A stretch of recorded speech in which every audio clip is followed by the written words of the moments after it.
भगवान विष्णु कहते हैं कि हे गरुड़, जब मृत्यु आ जाती है तो उसके कुछ समय पूर्व दैवीय योग से कोई रोग प्राणी के शरीर में उत्पन्न हो जाता है। इंद्रियां विकल हो जाती हैं और बल, ओज तथा वेग शीतल हो जाता है। एक भाग प्राणियों को करोड़ों बिच्छुओं के एक साथ काटने का जो अनुभव होता है, उससे मृत्यु जनित पीड़ा का अनुमान करना चाहिए। उसके बाद ही चेतना समाप्त हो जाती है, जड़ता आ जाती है। तदंतर यमदूत उसके समीप आकर खड़े हो जाते हैं और उसके प्राणों को गला अपनी ओर खींचना शुरू कर देते हैं। उस समय प्राण कंठ में आ जाता है। मृत्यु के पूर्व मृतक का रूप विभत्स हो उठता है। वह फेन उगलने लगता है, उसका मुंह लार से भर जाता है। उसके बाद शरीर के भीतर विद्यमान रहने वाला वह अंगुष्ठ परिमाण का पुरुष हाहाकार करता हुआ तथा अपने घर को देखता हुआ यमदूतों के द्वारा यमलोक ले जाया जाता है।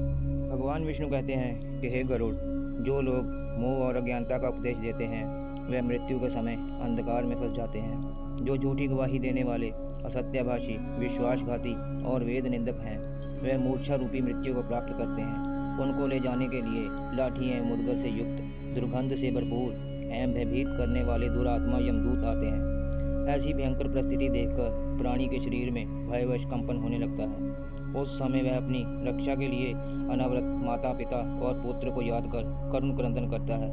उस क्षण प्रयास करने पर भी ऐसे जीव के कंठ से एक भी शब्द स्पष्ट नहीं निकलता। भयवश प्राणी की आंखें नाचने लगती हैं, उनकी सांस बढ़ जाती है और मुंह सूखने लगता है। उसके बाद वेदना से आविष्ट होकर वह अपने शरीर का परित्याग करता है और उसके बाद ही वह सबके लिए अस्पर्श एवं घृणा योग्य हो जाता है। पूर्व जन्म में किए गए भांति भांति के भोगों को भोगता हुआ प्राणी यहाँ भ्रमण करता रहता है। देव, असुर और यक्ष आदि योनियां भी प्राणी के लिए सुख प्रदायिनी हैं, किंतु मनुष्य, पशु, पक्षी आदि योनियां अत्यंत दुखदायिनी हैं। हे खगेश्वर, प्राणी को कर्म का फल तारतम्य से इन योनियों में प्राप्त होता है। अब मैं इसी प्रसंग में आपसे कर्म विपाक का वर्णन भी करूँगा। हे गरुड़, प्राणी अपने सत्कर्म एवं दुष्कर्म के फलों की विविधता के अनुभव करने के लिए इस संसार में जन्म लेता है। जो महापातकी, ब्रह्म इत्यादि महापातक जन्य अत्यंत कष्टकारी रौरवादी नरकलोकों का भोग भोग कर कर्म क्षय के बाद पुनः इस पृथ्वी पर जिन लक्षणों से युक्त होकर जन्म लेते हैं, उन लक्षणों को आप मुझसे सुने। रौरव नामक नरक अन्य सभी की अपेक्षा प्रधान है। झूठी गवाही देने वाला और झूठ बोलने वाला व्यक्ति रौरव नरक में जाता है। इसका विस्तार 2000 योजन है। झांग भर की गहराई में वहाँ दुष्तर गड्ढा है।